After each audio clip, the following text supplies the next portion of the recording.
today we are on Canto 3, Chapter 21, Text 22.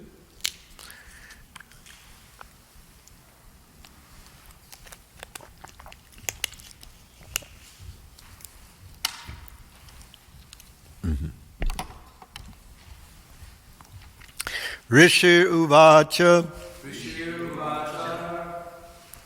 Rishi Uvacha Iti avyalikam pranuto bjanabas Iti avyalikam pranuto bjanabas Tam abbabashe Vacasāmṛtena Tam abbabashe Vacasāmṛtena Suparna paksho parirochamana Suparna paksho parirochamana Prema smito dvikshana vibramad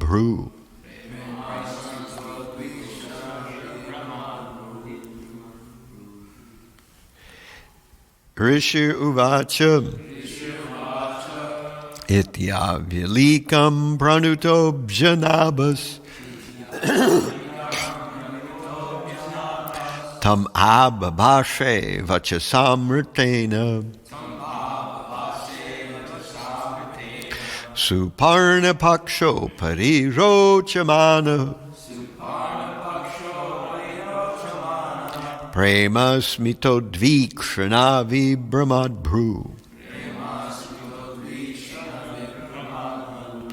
Rishi Uvacha Ityavyalikam pranuto bjanabas Tam abbabashe Vacasāmṛtena Suparna paksho parirochamana Prema smito dvikshana vibramad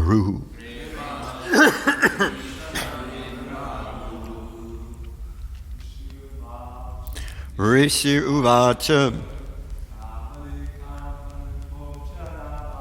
Ityavyalikam pranuto bjanabas Tam abbabashe Vacasāmṛtena Suparna paksho parirochamana Prema smito dvikshana vibramad Rishi Uvacha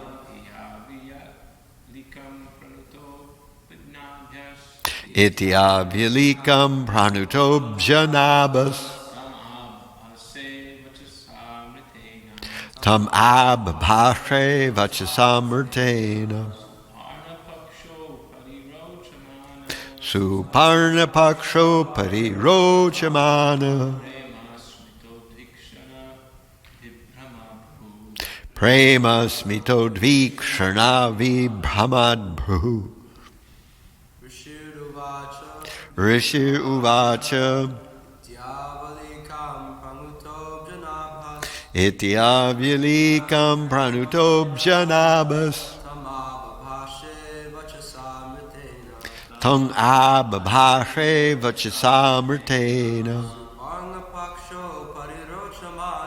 Suparna paksho parirochamana Prema smito dvikshana vibramad Rishi Uvacha Ityavyalikam pranuto bjanabas Tam ababhashe Vacasāmṛtena Suparna paksho parirochamana Prema smitodvikshana vibhamad bruhu. Vaishnavis. Ursha uvacha Ityavilikam pranuto janabas Tam ababhashe Vacasāmṛtena Suparna paksho parirochamana Prema smitodvikshana vibhamad bruhu.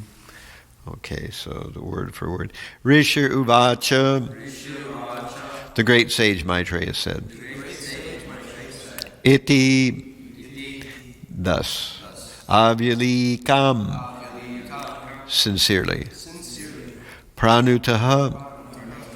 Having been praised. Abjanabaha. Lord Vishnu. Tam. To Kardama Muni. Ababhashe replied, Vacasa with words, Amrtena as sweet as nectar, Suparna of Garuda, Paksha the shoulders, Upari upon, Rochamanaha shining, Prema of affection, Smita with a smile, Udvikshana looking, Vibhamat gracefully moving, Bruhu eyebrows. So the verse translates, Maitreya resumed, sincerely extolled in these words, Lord Vishnu, shining very beautifully on the shoulders of Garuda, replied, with words as sweet as nectar. His eyebrows moved gracefully as he looked at the sage with a smile full of affection. So we can do this responsively. Maitreya resumed. Sincerely extolled in these words, Lord Vishnu, shining very beautifully on the shoulders of Garuda, replied with words as sweet as nectar. His eyebrows moved gracefully as he looked at the sage with a smile full of affection. Right, so here is Prabhupada's purport. The word Vacasāmṛtena is significant. Whenever the Lord speaks, he speaks from the transcendental world. He does not speak from the material world. Since he is transcendental, his speech is also transcendental. As is his activity, everything in relation to him is transcendental. The word Amrita refers to one who does not meet with death.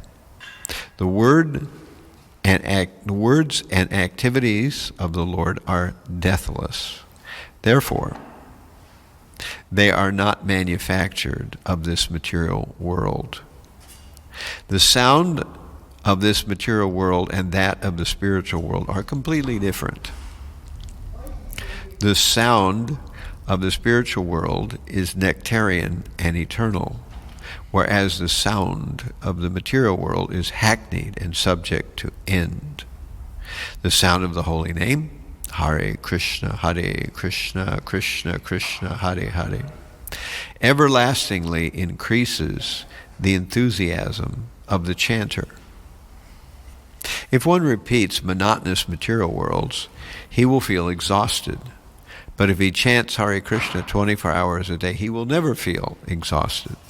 Rather, he will feel encouraged to continue chanting more and more.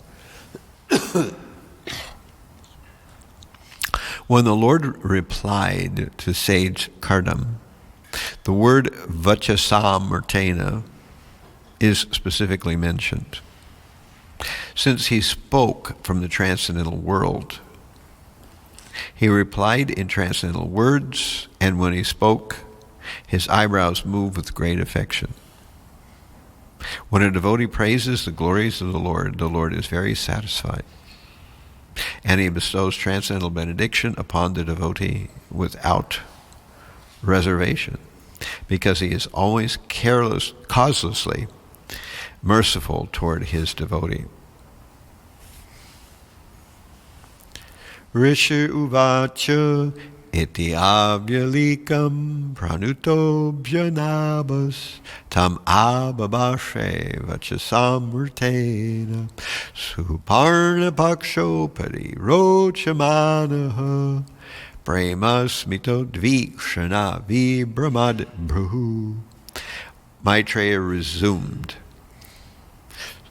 sincerely extolling in these words Lord Vishnu, sincerely extolled in these words, Lord Vishnu, shining very beautifully on the shoulder of Garuda, replied with words as sweet as nectar.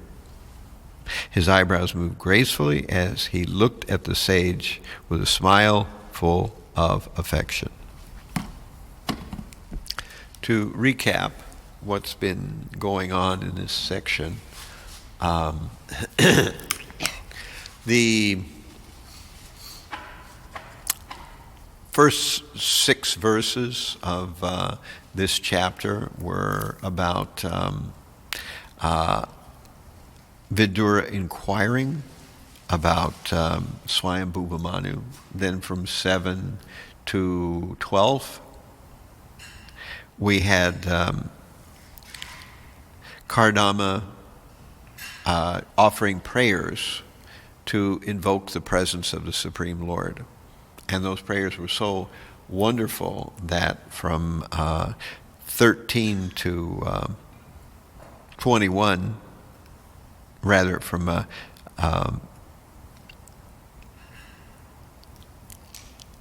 from 7 to 12, Kardama made austerities.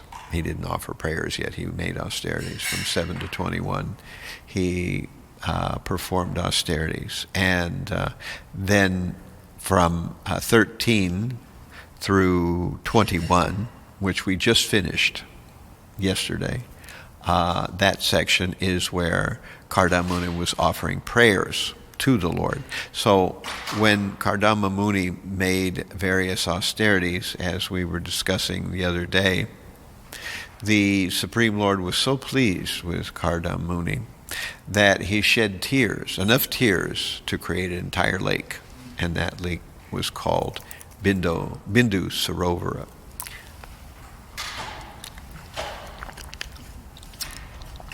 So now we're in this section 22 to 33, where the Supreme Lord responds to the prayers of Kardama Muni and the austerities of Kardama Muni. And then we're going to find out about the Supreme Lord fulfilling his words from 34 to 48, and then the final 49 through 57. Kardama greets King Swayambhuva Manu, who's there to deliver his daughter, Devahuti, to be the wife of Kardama Muni. So that's kind of this chapter.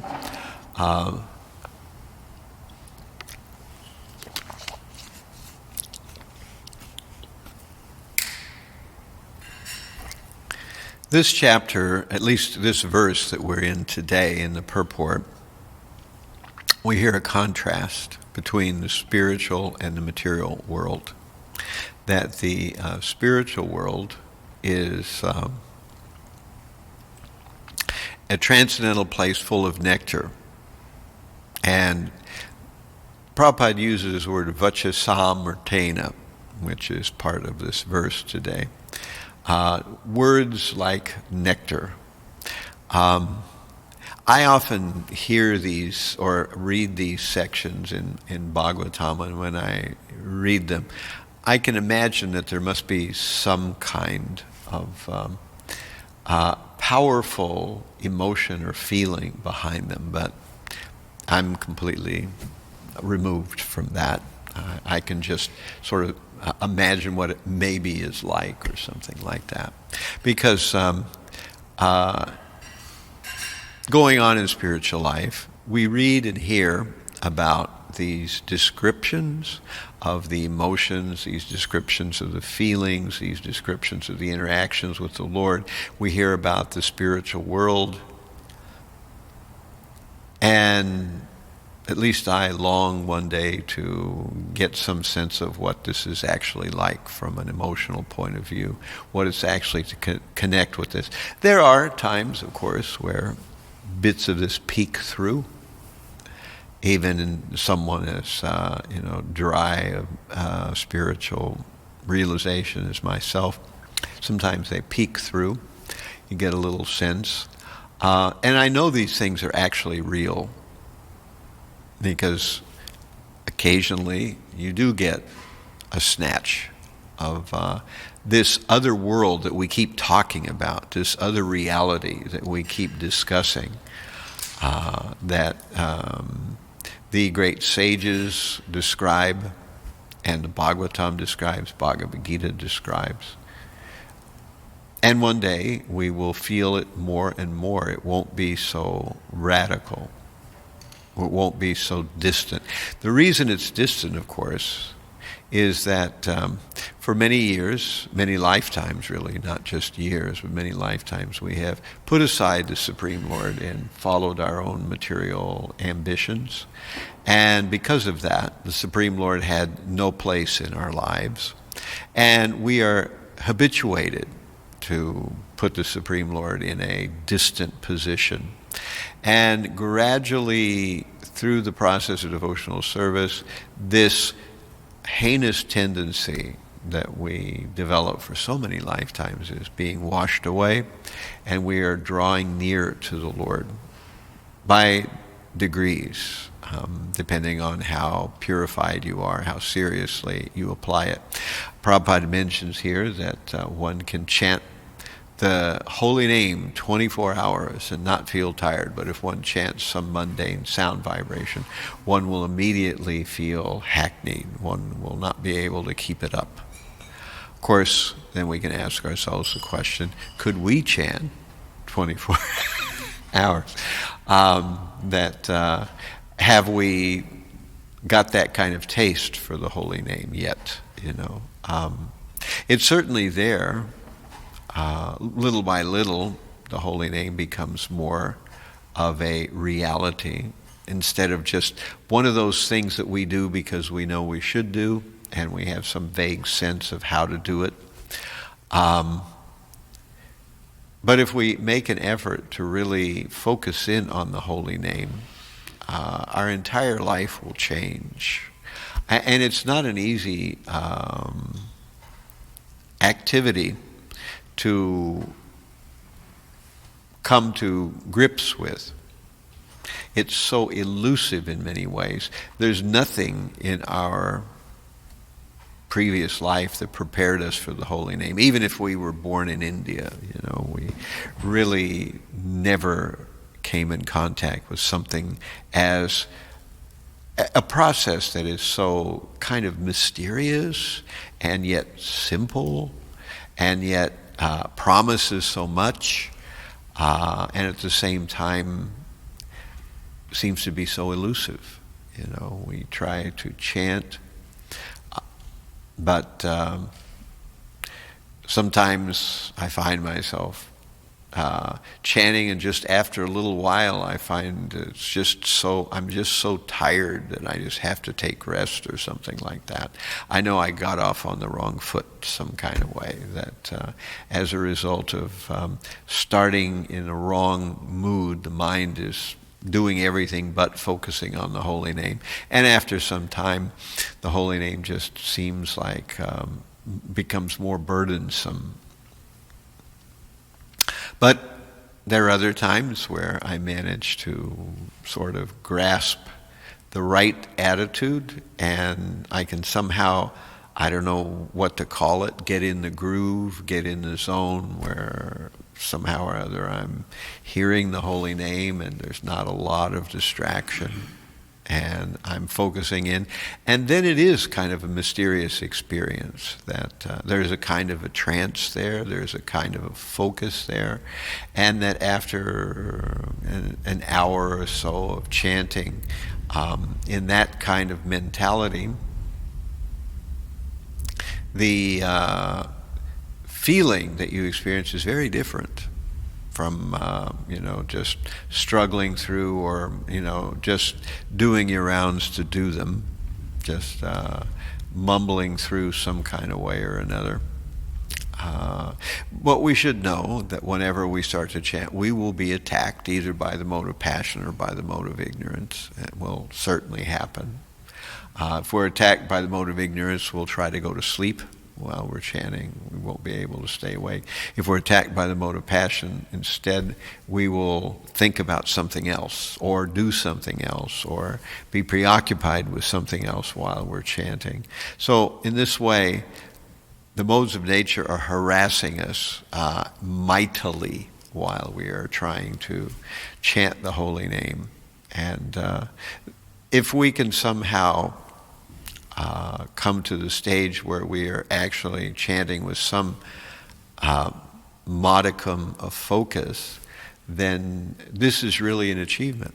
I have to say that I feel like I wasted 30 years of my life, not really, focusing in on the holy name. Only recently, maybe within the last 3 months or something like that, there's been a big sea change, a big transformation of the way that I've been able to connect with chanting. I don't know exactly what prompted it, I tried a number of things, and finally something worked, To me, it seems like the process of becoming better at chanting the holy name is probably a little different for everybody, and I know that I've been to a lot of these seminars that people give, like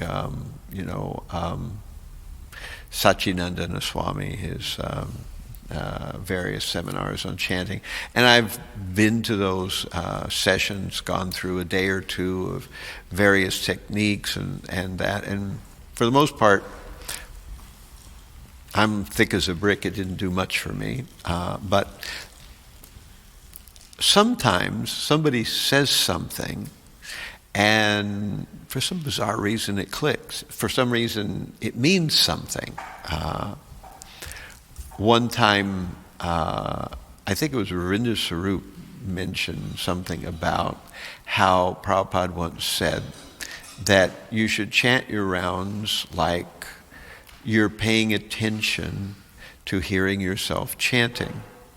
It's a very simple thing, but for some reason, that seems to mean something to me.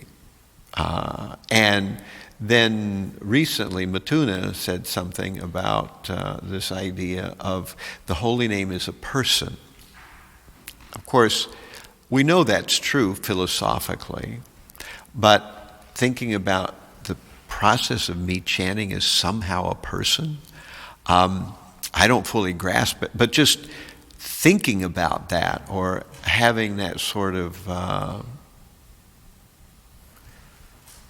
a mood while chanting seems to make a big difference for me. I don't know exactly why, but that's one of those keys that made a big difference for me. I think for all of us, we've got to find what key is that thing which allows us to integrate deeply into the holy name and experience something more than just, a do it to get it over with kind of mood.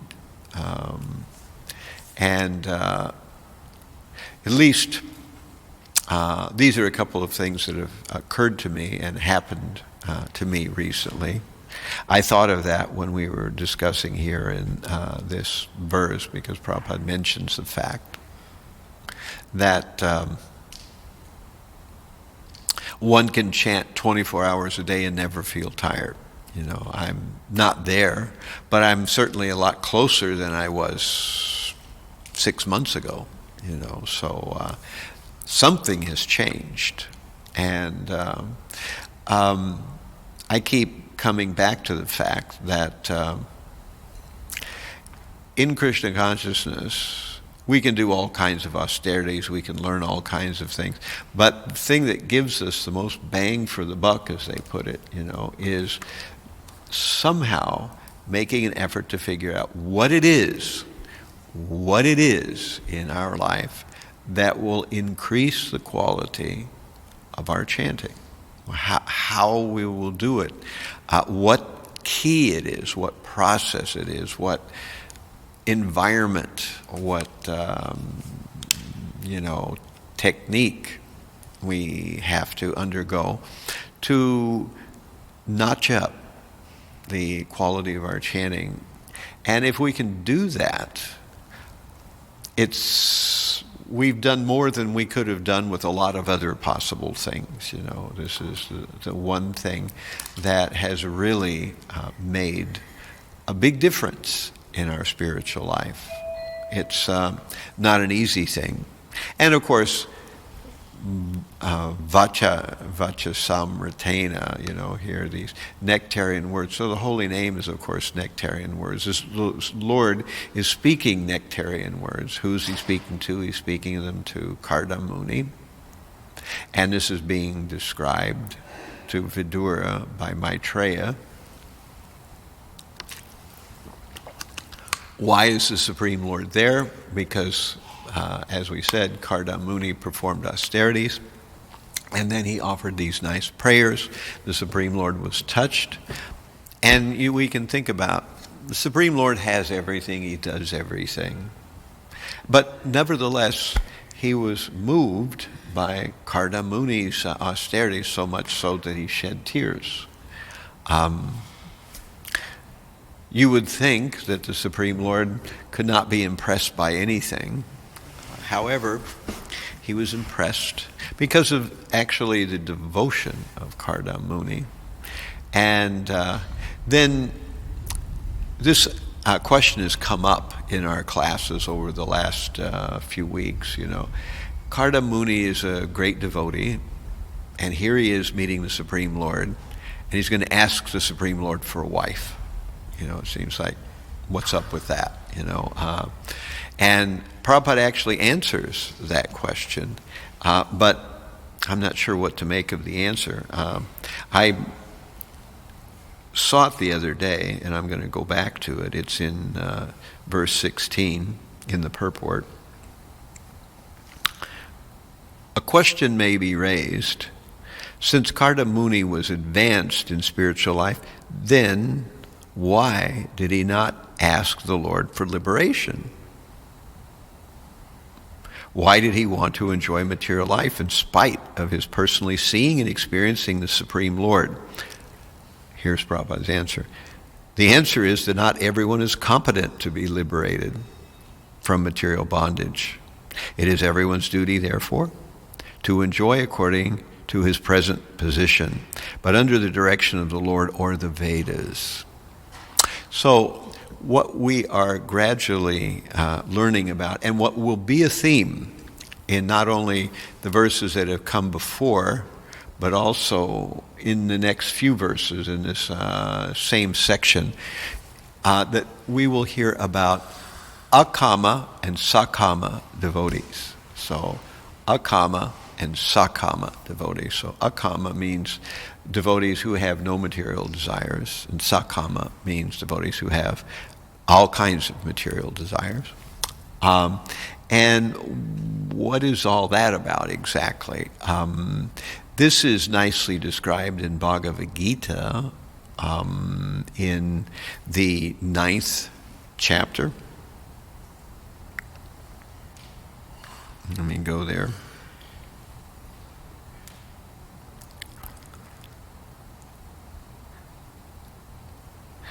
9:13, we hear about Mahatmanas tu mamparta daivam prakritim ashrata bhajanti ananya manaso gyatva bhutadim avyayam. O son of Pritha, those who are not deluded, the great souls, are under the protection of my divine nature. They are fully engaged in devotional service because they know me as the Supreme Personality of Godhead, original and inexhaustible. So this is the top tier. This is the gold standard. Mahatmanas, Krishna is using this word, Mahatmanas, that they are called Mahatmas. They are fully under the divine protection, and they know the Supreme Lord as the Supreme Person and inexhaustible. And then what do? Satatam kirtayanto mam yatantaschadridha vrataha namashantastamam bhaktya nitya yukta upasate. So always chanting my glories, endeavoring with great determination, bowing down before me, these great souls perpetually worship me with devotion. So they're constantly chanting. Again, we come back to this theme of the holy name, of chanting the holy name. So these are the Mahatmas, the gold standard, the top tier. What's underneath? These are Akam devotees. So what do we mean by Sakam devotees? And these are described actually in the 7th chapter of Bhagavad Gita 7:16, where we hear that there is the 4 kinds of people who approach the Supreme Lord. The artarti, the jigyasur, and the jnani. So they are called Sukritina. So these are those who know enough to approach the Supreme Lord, but are not yet able to give up material desires completely. So these are Sakama devotees. And evidently Prabhupada is making the point that, at least at this stage, Karda Muni is in the class of Sakam devotees. And he is coming to the Lord for particular material desire, although we can see that he's almost beyond that stage, because what will happen, of course, as spoiler alert here if you don't know the story, but what will happen is that Karda Muni will be visited by Swayambhuva Manu. He'll become married to Devahuti. They will serve together as husband and wife, yogi couple, both yogis, and then Devahuti will become thin and emaciated and from long service, and she will ask Karda Muni that she would like children, so Karda Muni will create an aerial spaceship, and they will travel through the universe, and then Karda Muni will expand himself 9 times. They'll have 9 daughters. Then after that, he will prepare to take sannyas, because all this time has come, they've enjoyed nicely, and now Karda Muni is ready to go on to the next stage of life, to give it all up. So then Devahuti asks Karda Muni to give her a son, so she'll have someone when he's gone. So that's when Kapila Dev is born, and Kapila Dev will teach Devahuti the process of Sankhya. And so Karda Muni will undergo more austerities with his wife, with Devahuti, and then they'll enjoy for some time traveling in their aerial spaceship. And then after that's finished, then what will take place is they'll have children, and then Karda Muni will leave, but at this point Devahuti will have a son, and that son Kapila will give her comfort and teach her the Sankhya philosophy. And that's what goes on, how this story unravels itself. So at that stage, Kardamuni is moving from Sakama devotee to a Akam devotee. He is no longer interested in anything in the material world. So it's interesting that there's a stage below this, so we've talked about the Mahatmas, the gold standard, which is verses 9, 13, and 14, and then here is 9, 15. Jnana yagyena chapyanye yajanto mamupasate ekatvena pratakvena bahuda vishvato mukham. So others who engage in the sacrifice by cultivation of knowledge worship the Supreme Lord as A, one without a second, 2, diverse in many, and 3, in the universal form. So Ekatvena is the one without a second. Pritakvena bahuda is diverse in many. And Vishvatomukh, that is the universal form. And Prabhupada describes this whole thing that I've just been talking about in this purport of 9:15, that we have the Mahatmanas, which are at the highest level. They're Akam devotees. Then below them we have the Sukratinas, which are Sakama devotees. And then this classification, these are not really devotees, they're a little bit lower than that. So the Ekatvena, Prabhupada describes, he calls them the lowest, and then although he calls them the lowest, he goes on to say the other two are lower. So the Ekatvena are those who worship themselves as God. And Prabhupada said there is at least some benefit there because they realize that they're not the body. And then below the Ekatvena are the Pritakvena Bahuda, those who worship either demigods, many different gods, or they concoct some form of God and worship that. So this is even lower. And then beneath that is the Vishvatomukha, those people who just see the universe, the pantheists, those people who see just the universe as God in a vague sort of way. So this is kind of what we are going to see as the themes for this section of Srimad Bhagavatam. We're going to hear the theme of, Kardamuni making his way from a Sakam devotee to an Akam devotee. We're going to hear about those two different things.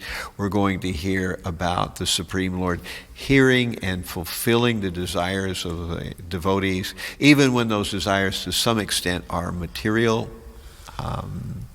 The Supreme Lord will fulfill material desires for the devotee when he sees that those material desires are not deeply damaging to that devotee's spiritual life. So there are occasions where the Supreme Lord will not fulfill material desires of a devotee when he sees they'll be disastrous for the devotee.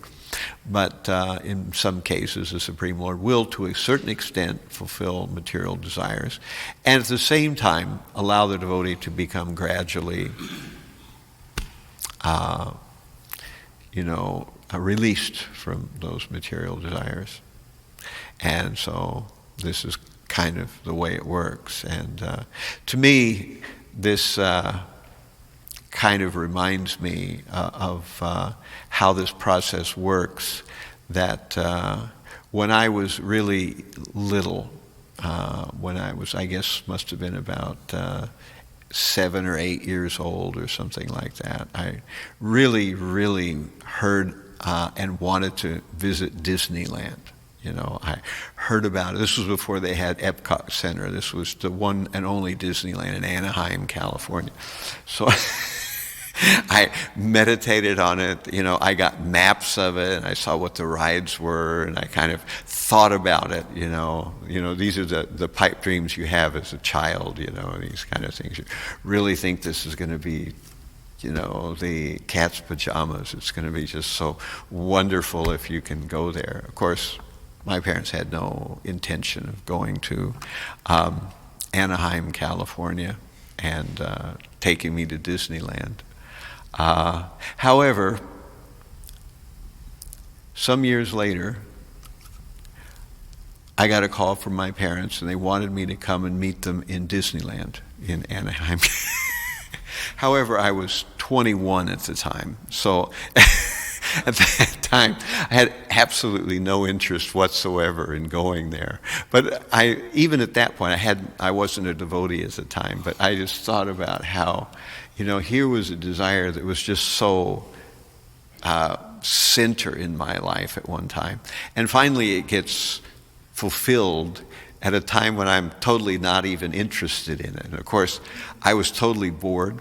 And the first thing I noticed when I got to Disneyland was that you're like a giant there, because everything in Disneyland is scaled down, so it's like for kids. And so, you notice that everything is kind of dwarfish there. And I couldn't wait to get away and go back.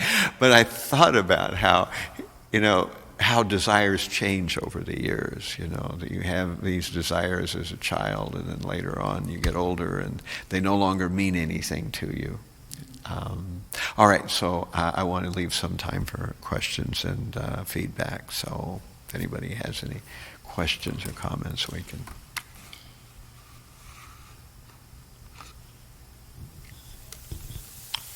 So Maharaj, I was appreciating the point you were talking about the chanting, how to find some keys that help us, and you shared some keys with us. And I was thinking how to, you could say the materialistic mindset, or the mindset that one condition is thinking, I have to see some results. But kind of the chanting is not so much external, is more internal. So sometimes, especially when new devotees, they may be chanting and they say, I don't see anything happening. Does this thing even work? Mm-hmm. And then so what kind of advice would you give them to newer devotees who, even myself, I need to hear it? Well, like I say, I wish I could just reach back 30 years ago and shake myself or something like that. It's one of those things that you think, well, here I am, this is Krishna Consciousness, its main process. We just celebrated Gaur Purnim, 537th anniversary of the appearance of Lord Chaitanya. What was the Yuga Dharma? Okay, hey buddy, this is the central key, Why can't I wake up and recognize that I'm never going to be able to get around the process of chanting? I'm going to have to perfect it, not get around it, And what will it take exactly?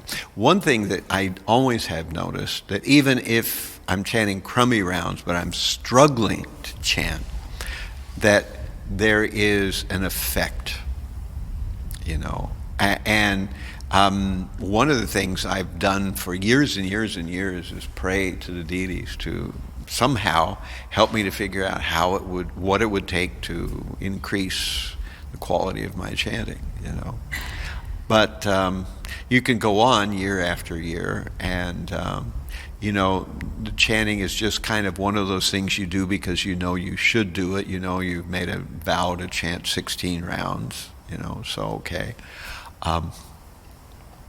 We do that, but sometimes at some odd moment, for some reason that I've never been able to discover, you get a key, you get a clue, and suddenly there's a big change in the way you chant. And I found in general that I chant much better if I can do it early in the morning.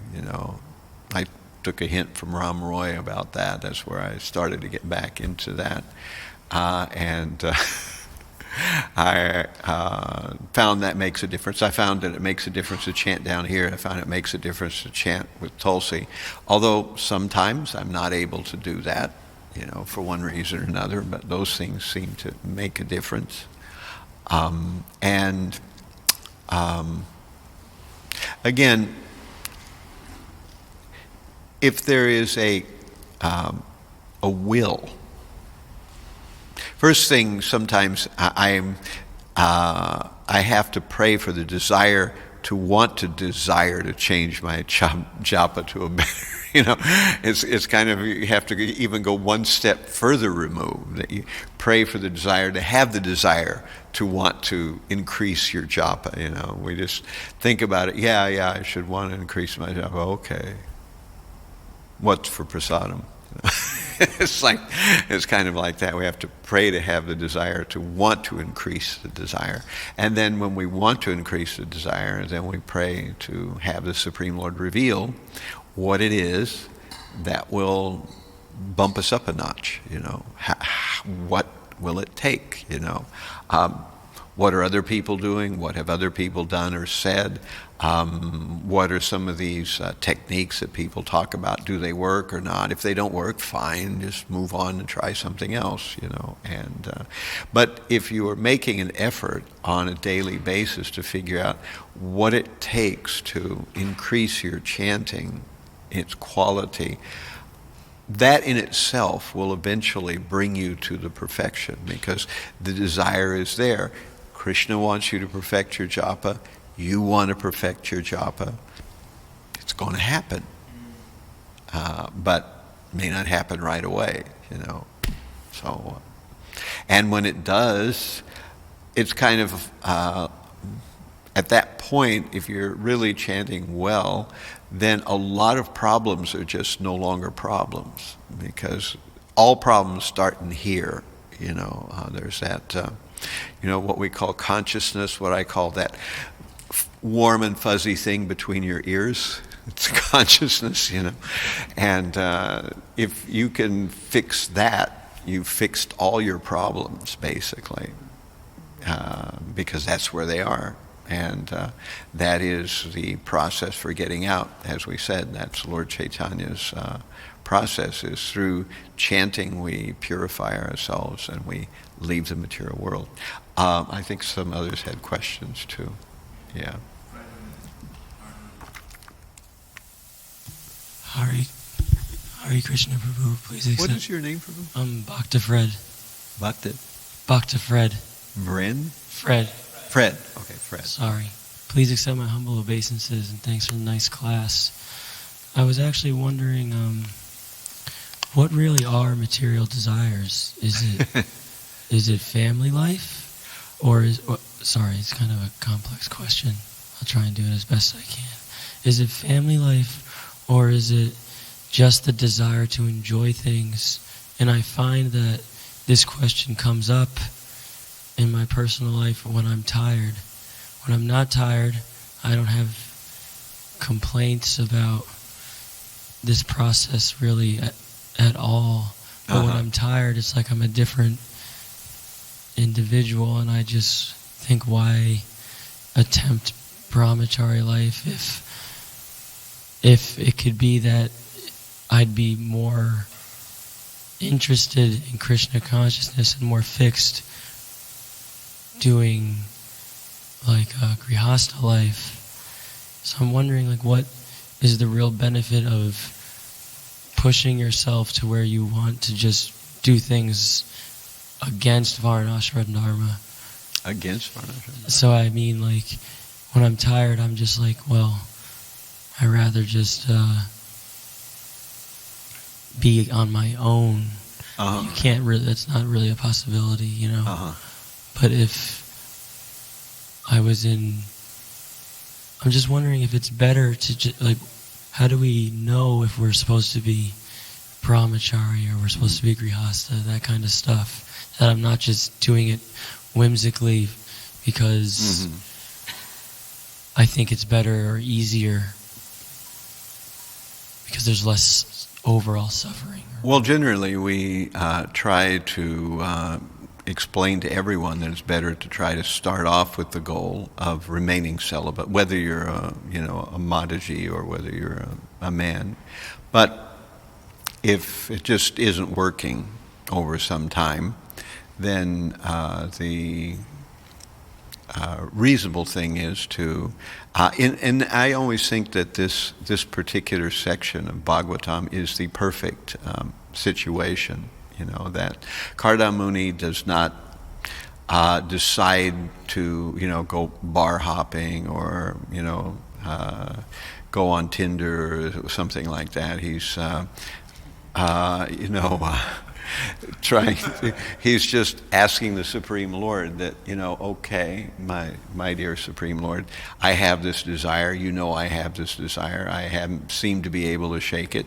So if you feel that this is also good for me, then you arrange it. So he puts it in the Supreme Lord's hands, knowing that either the Supreme Lord will deliver or not, depending on what's the best thing for him. Because generally, the way the material world works is usually people get connected with the wrong person. It's just so easy to happen in the material world. Prabhupada talks about this as one of the other themes of this whole section, that Prabhupada mentions that in the previous ages, people used to have the marriages arranged by the parents. Prabhupada talks about that, and how would they do it? They would do it with astrological. Of course, these days no one knows astrology. Western astrology is just really way off the mark. Bhaktisiddhanta said that the astrological constellations are figured completely differently than the way they should be figured, at least in Western astrology, and so that doesn't help much. And these days, I don't think anybody would suffer to have their parents arrange a marriage for them. People want to be able to pick their own poison, so it's it's easier to not have anybody, and even Prabhupada himself pulled himself out of the process of arranging for his disciples' marriages. That way, they have no one but themselves to blame. And the problem is, of course, that there's no such thing as an ideal situation in the material world, and marriage is one of those things where it's a mutual compromise on everybody's side, and there's always I think of it as the toy in the Cracker Jacks box. If you didn't grow up in the United States, you don't know what I'm talking about. It used to be there was this kind of caramel popcorn that they would call Cracker Jacks, and people would sell it usually at sporting events, and usually had like a whistle or a decoder ring or some kind of thing in there. It was the special prize you would get, and it's similar with marriage, that there's some aspect of the other person you're not going to know about until it's too late. and it's not only them, but it's also you. They're going to figure something out about you that they didn't know about. And then you're just going to have to live with it, and it's just the way it is, that there's never going to be a perfect thing. You're going to have to, at some point, say, well, this is how it worked out. And there are reasons why, certainly marriage should be sometimes broken off because of really serious problems. But in general, the idea is that we're really trying to serve Krishna, and it's not going to be,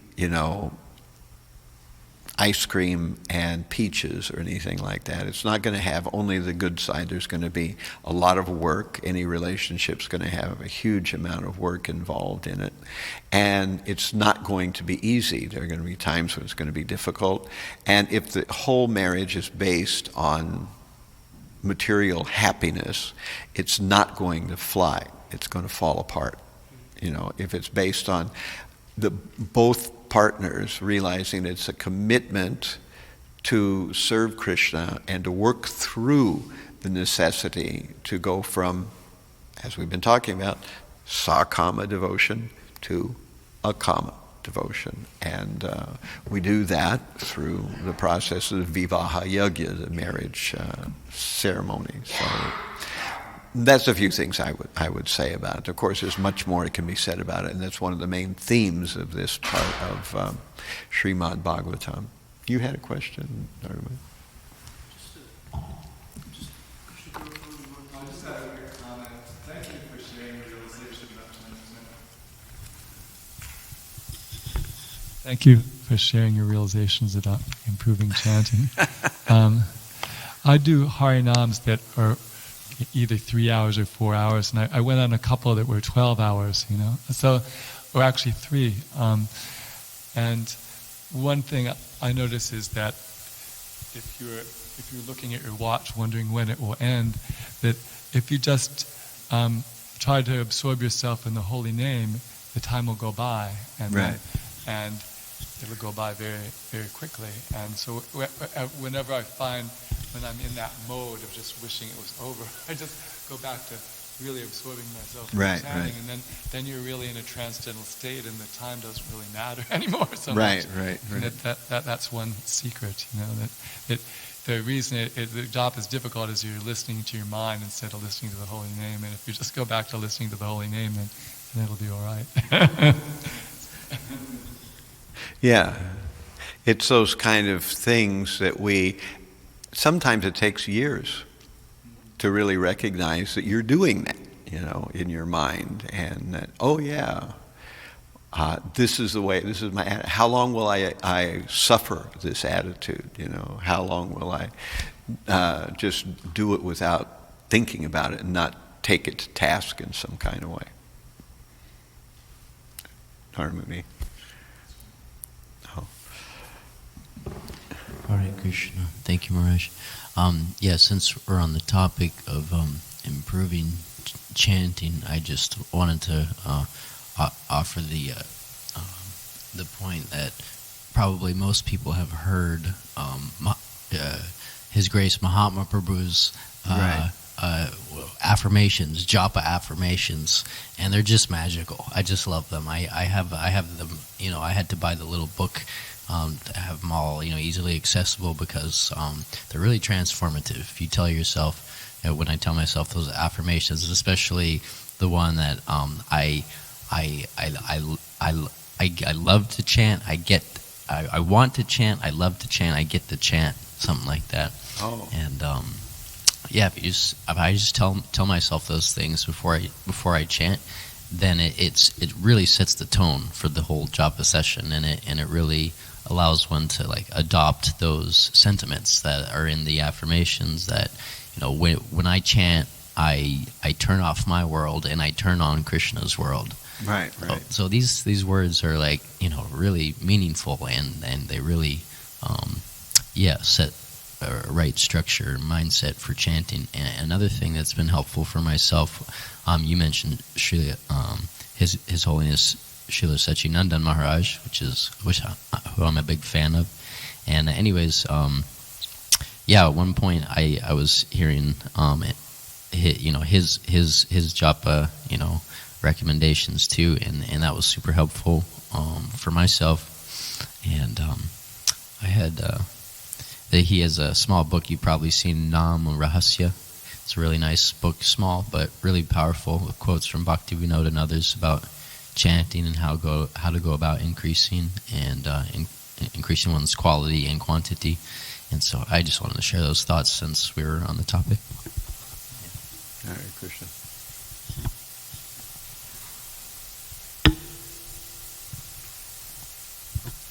Hare Krishna. I'm going to make this really quick, if you don't mind. I was actually inspired to add another comment. You were talking about... thank you for the class, by the way. It was really, really nice, encouraging me to delve deeper in my chanting.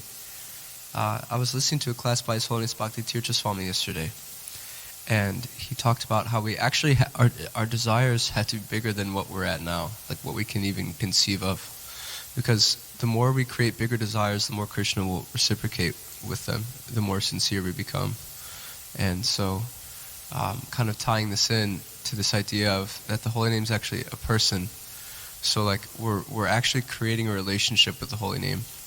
And to create a relationship with the holy name, we have to be attentive. Like creating a relationship with anyone, we have to be attentive. And so I like this idea that Bhakti Tirtha Swami was saying, that we actually have to have that like desire that's so big, even though we don't think it's possible. Like we can, if we hold on to that sincerely, and we have utsaha, we have patience and enthusiasm, all these things, then it's actually possible. And he was saying that, and that was really inspiring for me yesterday, and that like perfectly tied in with class today. So thank you. Hare Krishna. All right, Hare Krishna. So we're way over time, so I'll thank you all very much for your kind attention. All glories to Srimad Bhagavatam, all glories to the holy name, all glories to the Vaishnava devotees of the Lord. Hare Krishna.